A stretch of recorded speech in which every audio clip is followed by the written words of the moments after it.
Charlène Whitstock, une nageuse sud-africaine, est appelée « Il n'y a plus d'entraînement de compétition en natation pour Charlène, qui a 33 ans. Elle a une dette de gratitude envers le sport. Winako a épousé le prince Albert II de Monaco lors d'un mariage à la fois extravagant et magnifique. Mais derrière la surface des paillettes, des fractures apparaissaient déjà. Depuis le mariage, il y a eu une série continue de perturbations. En raison du fait qu'ils forment une famille de célébrités, chaque fissure est suivie de nombreuses conjectures de la part du grand public. Néanmoins, la controverse la plus étonnante qui ait eu lieu jusqu'à présent concerne la princesse Charlène. Avec le poids de ce scandale, est-il possible pour la famille royale de survivre? Ce qui est plus essentiel est la question de savoir ce qui s'est réellement passé avec la princesse Charlène. Rejoignez-nous pour découvrir les détails de la situation. Depuis le jour désastreux où la nageuse athlétique admirée Charlene Whitstock a rencontré Prince Albert lors de la compétition de natation Mare Nostrum à Monte-Carlo en 2000, sa vie n'a plus été la même. Le scandale impliquant la princesse Charlène a eu un impact considérable sur sa vie. Sa vie est passée d'une vie axée sur les diadèmes, l'étiquette royale et les rassemblements de la haute société à une vie basée sur de longues heures d'entraînement et de dépassement des limites. Charlène, princesse de Monaco, a vécu ce changement. Voilà le résultat. Rien n'aurait pu la préparer adéquatement aux événements survenus après son mariage avec Prince Albert, malgré les changements importants survenus dans sa vie. Scandale après scandale, chacun plus inattendu que le précédent. La famille royale est plus qu'un simple symbole à Monaco, un pays fondé sur le luxe, le secret et la distinction. C'est une composante essentielle de la marque que représente la nation. En plus de ternir leur réputation, chaque scandale les impliquant met en danger le prestige de Monaco à l'échelle mondiale. En revanche, ce scandale a choqué le royaume plus que toute autre polémique. Peu de temps avant que le prince Albert II de Monaco ne se marie avec la princesse Charlène en 2011, des rumeurs ont commencé à circuler selon lesquelles il aurait été infidèle à une femme. Les rumeurs sur les relations antérieures d'Albert et la possibilité qu'il ait eu quelques enfants issus d'une relation antérieure se sont répandues avant même leur mariage extravagant. Les allégations, en revanche, ont pris une tournure plus grave lorsque, dans les mois précédant le mariage, il a été rapporté que Charlène avait tenté à 3 reprises de s'enfuir de Monaco. Le fait qu'elle ait même tenté de demander l'asile à l'ambassade d'Afrique du Sud en France a circulé. Les allégations les plus graves ont pris la forme de poursuites judiciaires et de réclamations de femmes qui insistaient sur le fait qu'Albert avait engendré des enfants avec elle. Ces allégations constituent les types d'accusations les plus destructrices.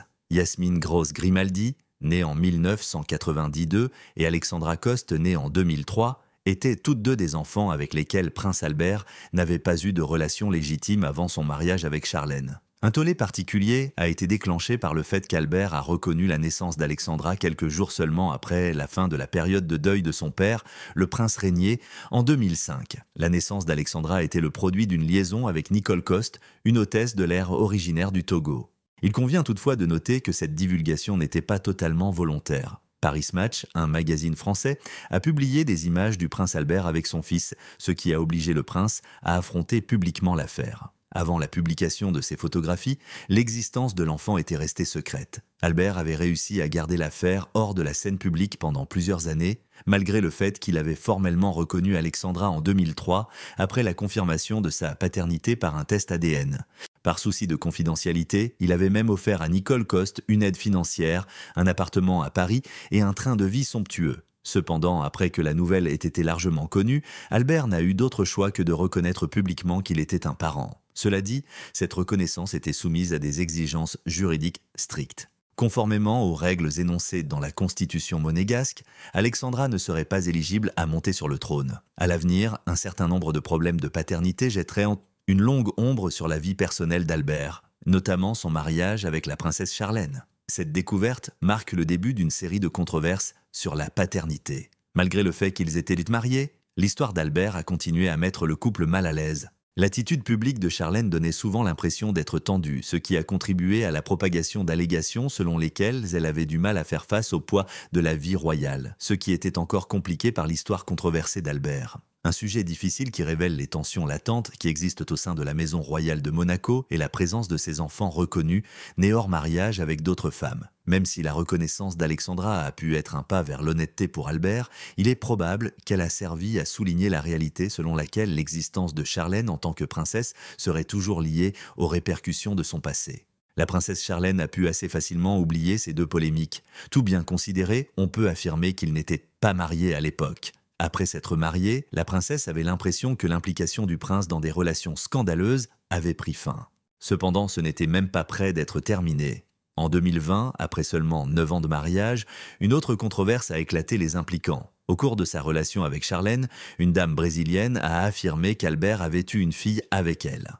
En raison du moment choisi pour cette accusation qui s'est produite plus de 10 ans après qu'Albert se soit déjà marié, les rumeurs sur sa loyauté ont été ravivées et un examen minutieux a été dirigé vers le couple royal. L'image d'un homme qui luttait depuis longtemps contre la monogamie était véhiculée par tous ces récits de scandales émanant d'un homme conscient de la façon dont chaque événement nuirait non seulement à lui, mais aussi à sa nation. Les spéculations selon lesquelles son mariage avec Charlène était plus un arrangement politique qu'un mariage amoureux ont été attisées par son histoire de relation avec un grand nombre de femmes, y compris des mannequins et des mondaines. Certains médias ont même affirmé que Charlène était au courant du style de vie d'Albert avant le mariage, mais elle avait mal évalué le fardeau émotionnel que ce style de vie aurait sur elle. Ces accusations ont porté un coup terrible à une famille royale qui s'efforce de donner l'impression qu'elle est sophistiquée et stable.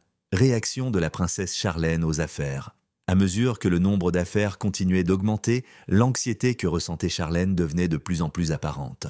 La dernière allégation de paternité est survenue au moment où elle tentait de s'imposer dans les cercles royaux de Monaco, ce qui lui a causé beaucoup de douleur et d'embarras. D'autres, y compris des amis et des personnes connaissant la situation, ont affirmé que Charlène se sentait piégée dans un mariage qui ne correspondait plus au conte de fées qu'elle s'était imaginé. Les deux hommes ont commencé à faire des apparitions publiques nettement plus formelles que par le passé. Le fossé émotionnel qui existait entre eux est devenu plus évident malgré le fait qu'ils n'avaient jamais été réputés pour des démonstrations publiques d'affection extravagantes. Le langage corporel que Charlène affichait régulièrement donnait l'impression qu'elle était tendue, et on la voyait fréquemment paraître maussade lors de ses engagements formels. D'un autre côté, Albert ne semblait absolument pas dérangé. Le public a pu constater la distance qui se développait entre eux, même s'il continuait à exercer ses responsabilités royales avec sérénité. À la suite du long voyage de Charlène en Afrique du Sud, son pays natal, la tension a atteint son paroxysme en 2021. Son absence a duré plusieurs mois, les explications officielles faisant état d'une grave maladie des oreilles, du nez et de la gorge qui lui interdisait de voyager. Initialement, la visite était présentée comme une visite de travaux de conservation. Néanmoins, le voyage s'est avéré être une absence prolongée. D'un autre côté, de nombreuses personnes ont émis l'hypothèse que son voyage prolongé était le signe de problèmes plus graves au sein du mariage. Elle a continué à passer du temps à récupérer dans un centre médical privé, même après son retour à Monaco, ce qui a contribué à la propagation d'allégations supplémentaires selon lesquelles sa santé physique et mentale aurait souffert à la suite de la controverse en cours. Bien qu'elle ait reçu le soutien du grand public, la princesse Charlène n'a pas pu supporter les gros titres dramatiques publiés concernant les indiscrétions de son mari. La polémique a provoqué une situation désagréable à Monaco, un pays qui accorde une grande priorité à la dissimulation. Le mal était fait, malgré le fait qu'Albert ait fait des efforts pour minimiser les réclamations. L'impression du public selon laquelle les choses n'allaient pas bien au sein de la famille royale s'est renforcée en raison de l'absence prolongée de Charlène et de son humeur visiblement stressée à son retour. Il fut un temps où l'on supposait que la princesse avait atteint son point de rupture et envisageait peut-être de mettre fin à son mariage. La réputation de la monarchie monégasque subirait un énorme préjudice si le prince Albert et la princesse Charlène dissolvaient leur mariage. La stabilité et la réputation pour lesquelles Albert s'est battu si durement seraient considérablement endommagées. La vie personnelle d'Albert est intimement liée à la réputation mondiale de Monaco, puisqu'il est le roi d'une principauté fondée sur le glamour, l'élégance et la tradition. L'image soigneusement cultivée d'une famille royale stable serait affaiblie par une séparation très médiatisée qui non seulement attirerait davantage l'attention des médias du monde entier, mais aurait également le potentiel d'avoir un effet sur le tourisme, la confiance des investisseurs et la réputation de Monaco au sein de la monarchie européenne. Un divorce pourrait renforcer les impressions d'instabilité personnelle et institutionnelle, rendant plus difficile pour Albert d'exercer le même degré de respect et d'autorité qu'un souverain. En effet, Albert a des antécédents de scandales de paternité et des soupçons persistent concernant son mariage. D'un autre côté, l'action ultérieure de Prince Albert était encore plus surprenante. L'hypothèse selon laquelle le mariage du prince Albert II et de la princesse Charlène a commencé comme un mariage politique plutôt que comme un mariage amoureux a été renforcée par le fait qu'il y a eu plusieurs cas d'adultère au sein de leur mariage. Le syndicat a été soumis à un examen minutieux en raison de son caractère transactionnel.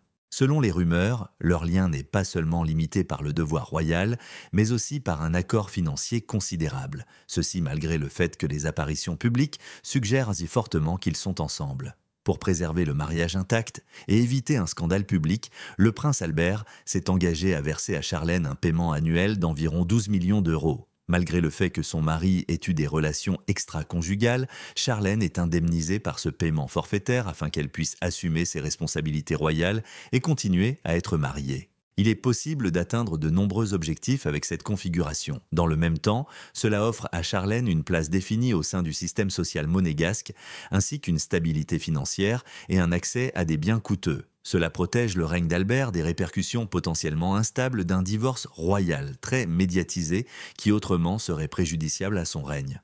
Même si Charlène peut continuer à vivre une vie d'opulence grâce au paiement annuel de 12 millions d'euros, elle est également soumise à un certain nombre de restrictions et de limitations importantes. Il lui était nécessaire de s'en tenir à un scénario pour remplir ses responsabilités officielles, faire des apparitions publiques et remplir sa fonction de figure symbolique. Elle réprime fréquemment ses propres sentiments afin de montrer un visage royal commun. Au fil des années, il y a eu une différence frappante dans la façon dont elle se comportait. Elle avait autrefois des expressions brillantes et pleines d'assurance, mais elles sont désormais plus sourdes, distantes et parfois mélancoliques. L'arrangement financier serait resté en place, garantissant son retour à la vie publique aux côtés d'Albert, malgré le fait qu'elle ait été occasionnellement absente de Monaco, comme lorsqu'elle a passé beaucoup de temps en Afrique du Sud en raison de problèmes de santé. Sur le plan personnel, l'impact que les frasques du prince Albert avaient sur son épouse n'était pas à prendre à la légère.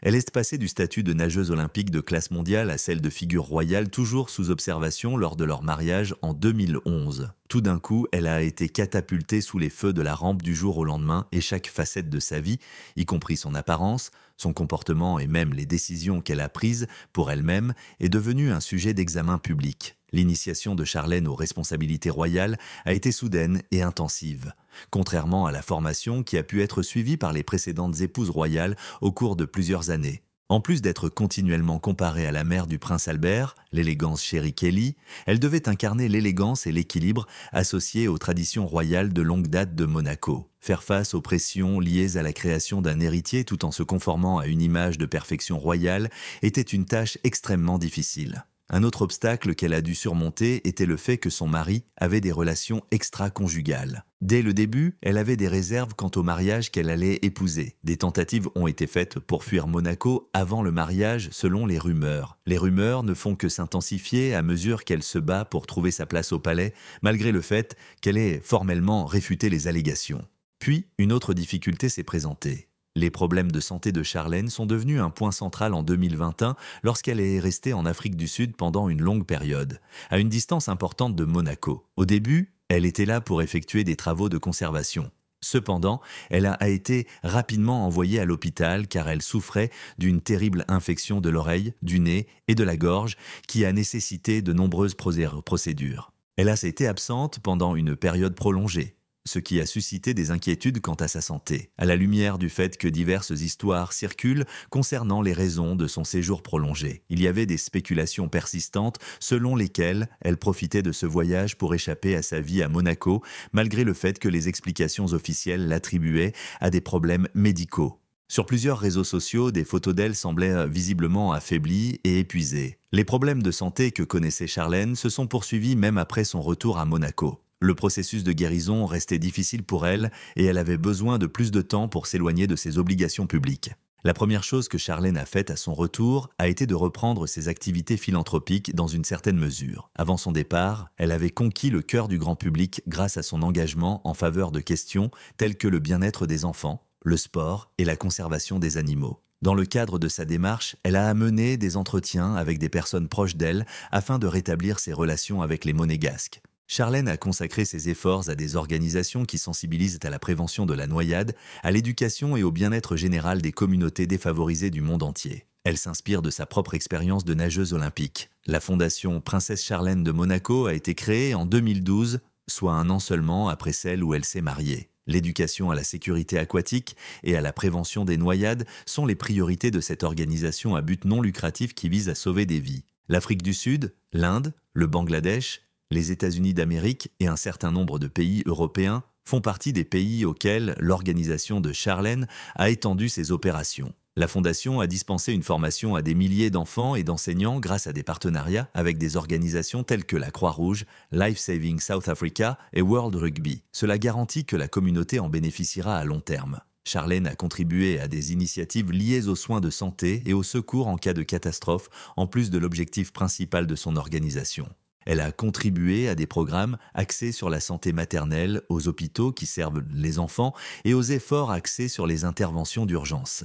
Elle a participé activement aux activités de secours entreprises pendant l'épidémie de Covid-19 pour lesquelles elle a fait don de masques et de fournitures médicales. Leur relation a commencé sur un ton plus favorable, même si leur mariage semblait devenu glacial.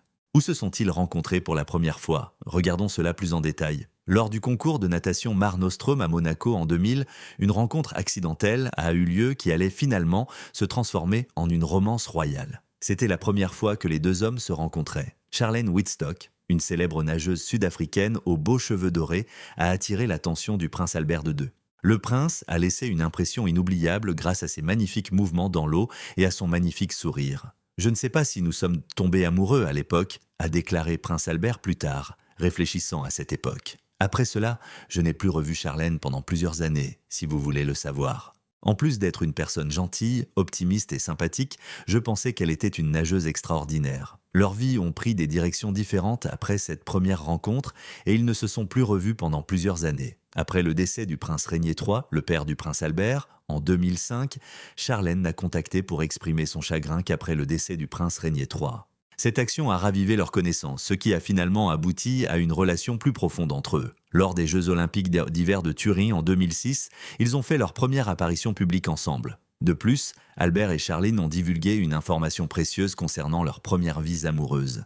Malgré le fait qu'Albert plaisantait, il a commis une erreur en ne parvenant pas à la ramener à la maison à temps. Concernant cet événement, Charlène a réfléchi et a déclaré « Albert m'a aidé à me sentir plus à l'aise. Il était évident que nous étions tous les deux animés par les mêmes intérêts. Nous avons tous deux ressenti un élan d'émotion en regardant les concurrents s'affronter. Le dénominateur unificateur que nous avons tous est le sport que nous pratiquons. Albert et Charlène, qui sont membres de la famille royale, ont déjà participé aux Jeux olympiques. Albert a participé à des courses de bobsleigh pendant 5 matchs consécutifs et Charlène a participé aux Jeux olympiques de 2 NEM. Cet intérêt enthousiaste pour l'athlétisme se reflète également dans la manière dont ils élèvent leurs enfants. Leurs enfants jumeaux, le prince Jacques et la princesse Gabriella, avaient hérité de leurs parents une passion pour le sport et, au cours de l'entretien, ils ont laissé entendre que leurs enfants participeraient potentiellement à de futurs tournois. Les enfants participent à un large éventail d'activités, dont la natation, la gymnastique, l'escrime, le tennis et le volley-ball, entre autres, y compris la gymnastique et l'escrime. En plus d'être l'héritier présomptif, Jacques est également un pratiquant de taekwondo. Charlène Nadia a été fréquemment présente lors d'événements clés à Monaco au fur et à mesure que leur relation se développait. Ces événements comprenaient le bal annuel de la Croix-Rouge ainsi que le Grand Prix de Monaco qui avait lieu chaque année. Elle a su conquérir le cœur des Monégasques grâce à son élégance naturelle et sa véritable convivialité qui lui ont finalement valu d'être nommée princesse de Monaco. Le fait qu'ils aient tous deux une passion pour l'athlétisme et se respectent a constitué une base solide pour leur relation, qui a finalement conduit à l'annonce de leur fiançailles en 2010. Monaco s'est transformé en le théâtre d'un conte de fées contemporain lors d'un week-end de juillet 2011 rempli de soleil. Dans le rôle précédemment occupé par la célèbre Grace Kelly, la princesse Charlène, une nageuse sud-africaine qui avait déjà participé aux Jeux olympiques, a pris place aux côtés du prince Albert II. Le monde entier